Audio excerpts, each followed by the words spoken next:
Assalamualaikum warahmatullahi wabarakatuh. Izin Bapak, saya Rasidatul Fitri akan mempresentasikan tentang apa itu deep learning. Pertama, secara pengertian, secara bahasa deep learning artinya pembelajaran mendalam. Namun secara luas, deep learning itu merupakan proses belajar yang membuat seseorang mampu memahami materi secara mendalam dan mampu mengaplikasikannya dalam kehidupan sehari-hari.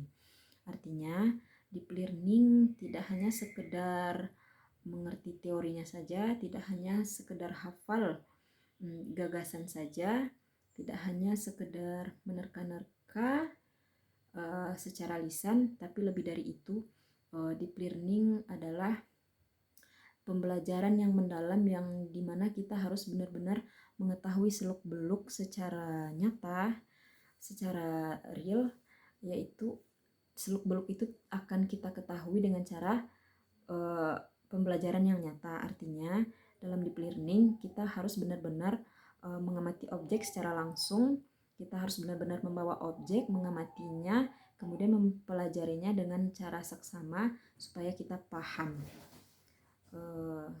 Seperti itu. Kemudian saya akan memaparkan tentang komponen kerangka pembelajaran dalam deep learning. Nah, untuk mencapai kerangka pembelajarannya, untuk menciptakan pembelajaran yang efektif, untuk mewujudkan deep learning yang berkualitas, kita ada 4 komponen pembelajaran. Yang pertama ada praktik pedagogis. Pedagogis ini maksudnya adalah cara guru mengajar atau membimbing siswa. Kemudian ada lingkungan pembelajaran yang aman, nyaman, dan mendukung. Kemudian ada kemitraan pembelajaran yaitu kolaborasi guru, siswa, dan orang tua. Dan terakhir pemanfaatan digital.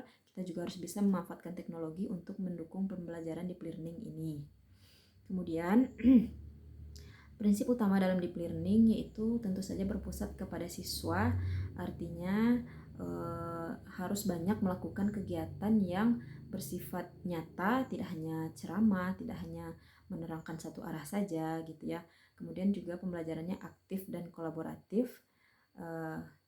Yang ketiga berbasis pengalaman nyata, dan terakhir mengembangkan keterampilan berpikir tinggi. Kemudian terakhir itu ada dimensi profil lulusan. Artinya dimensi profil lulusan merupakan kompetensi yang diharapkan dimiliki siswa setelah belajar.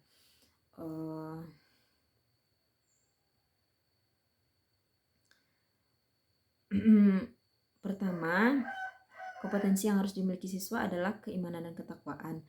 Artinya siswa mampu memiliki nilai spiritual dan nilai moral yang baik setelah melakukan deep learning itu. Contohnya berdoa sebelum dan sesudah belajar.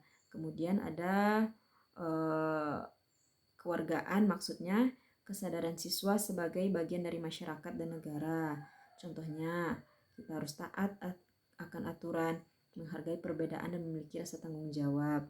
Yang ketiga itu sikap penalaran kritis, maksudnya kemampuan berpikir secara logis, bisa menganalisis dan bisa memecahkan masalah.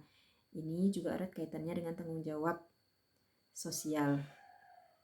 Kemudian ada kreativitas, maksudnya kemampuan menciptakan ide baru atau cara baru dalam menyelesaikan sesuatu.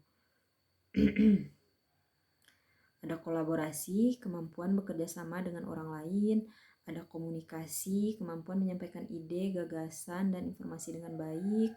Kemudian kemandirian, kemampuan melakukan sesuatu tanpa bergantung kepada orang lain. Contohnya mengerjakan tugas sendiri, merapikan alat-alat belajar, dan mengambil keputusan sederhana. Yang kedelapan adalah sikap kesehatan, maksudnya kesadaran menjaga kesehatan fisik dan mental. Contohnya makan makanan yang bergizi, aktif dalam bergerak dan bermain, serta ikut serta dalam kegiatan yang diadakan. Jadi dimensi profil lulusan bertujuan untuk menciptakan karakter yang baik, menciptakan kecerdasan dalam berpikir, kreatif dan mandiri, sehat jasmani dan rohani. Sekian yang bisa saya sampaikan Bapak, terima kasih. Lebih kurangnya saya mohon maaf. Assalamualaikum warahmatullahi wabarakatuh.